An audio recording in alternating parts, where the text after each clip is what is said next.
So I know you had said in another interview that, like, was it Richard Avedon and different photographers were some of your idols?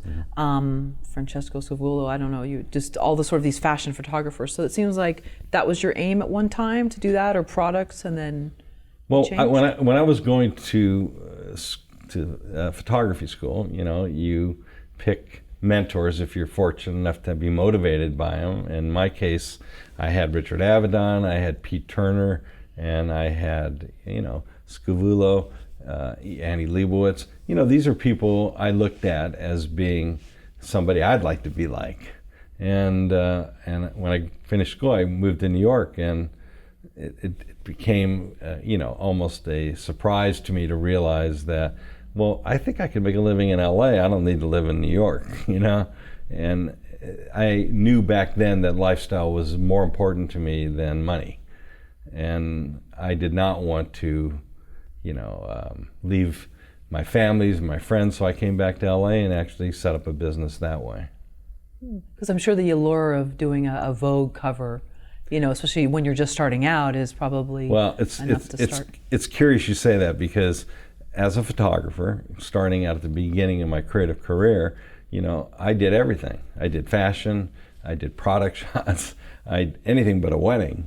And then you wake up one morning and somebody gives you some advice, and that advice came at a high price. I paid a lot of money for somebody to give me advice when I was in my 20s on how to go to the next level. And the advice came with a question. The question was very simplistically, what makes you different from everybody else? And he really screwed with me, because he did not want to tell me what the simplistic answer was. So I tried everything. I do great people shots. I build great sets. I can motivate children. And then he said, no. Think about it, and we'll talk next week. And I was terrified, because I thought, how could I be so stupid? He's asking me a question about my own career. And then finally I spit out, I'm a problem solver.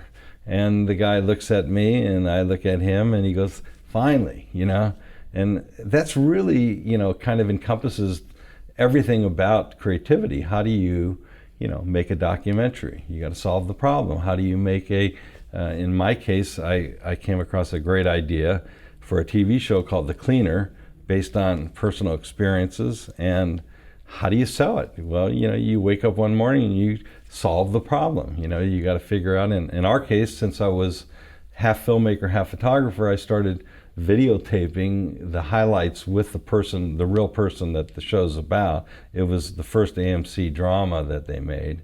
This is way before Walking Dead and all this other stuff. And we were lucky enough to have Benjamin Bratt as the star, and the character that he played on the TV show was a gentleman that I knew in real life. So I filmed him multiple times talking about what he did for a living and condensed it into a 60-second piece, and that's how I sold the TV show. And it wasn't until, 6-8 months later, when I'm working with the crew on a pilot, that they say, do you know this is like a 1 in a million that you could sell a show with no show success. And that's kind of the way I've run my whole career, is trying to focus on my goal. What is the real net choice that I'm going to make? Am I going to make a movie about the circus, or am I going to make a movie about, somebody that goes out and saves people from themselves? And that's kind of why I have probably a portfolio visually of different styles. I'm always interested in trying to grow.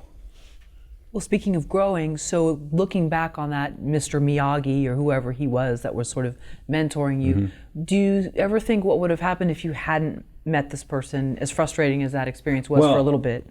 This person defined, it's funny, you can hire a psychologist to come into your business. They're called business consultants.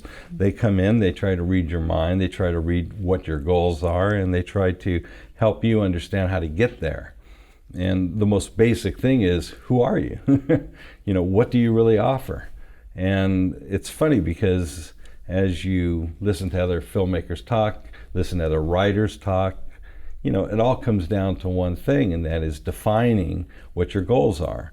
And Bethany, who's my producer, brought in front of me a opportunity to go to a screenwriting fest in Hollywood that producers and writers and are able to meet and actually get pitched. On one level, it's a little bit like one of those real life dating situations where you got 30 seconds to meet, 3 minutes to meet somebody, and then the bell goes off and they switch. It's identical to that, but each time they're pitching you their movie. And immediately I said to Bethany, I said, I don't want to take any pitches for science fiction. I don't want to take any pitches, you know, for comedies. I don't want to take any pitch. I want real life stories. And it helped define my goal, which is to find something that I wanted to do rather than being inundated with all these other forms. And I'm not critical of them, it's just not what I want to do.